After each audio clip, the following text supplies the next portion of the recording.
చీమా చీమా ఎందుకే నన్ను కుట్టావంటే నా పుట్టలో చేపడితే నేను కుట్టనా అని చెప్పిందంట.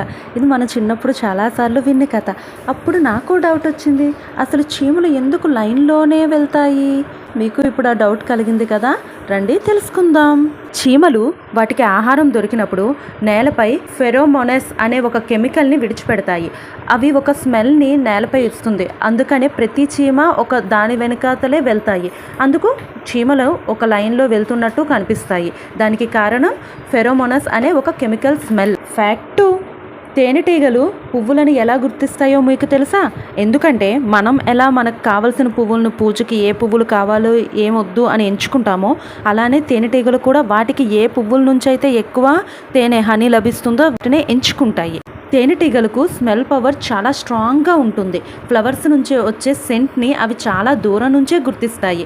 కొన్ని ఫ్లవర్స్లో అల్ట్రావైలెట్ ప్యాటర్న్స్ కూడా ఉంటాయి. అవి మనకు కనిపించవు, కానీ హనీబీస్కి అవి బాగా కనిపిస్తాయి.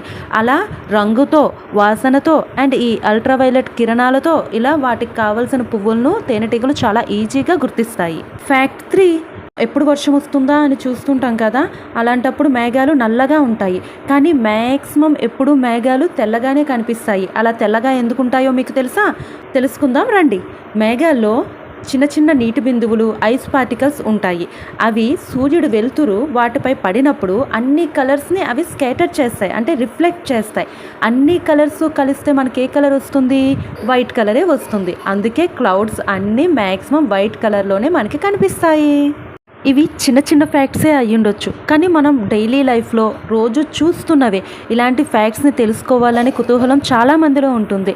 సో ఇలాంటివి మరిన్ని కావాలి అనుకుంటే నా ఛానల్ని సబ్స్క్రైబ్ చేసుకోండి. Thank you.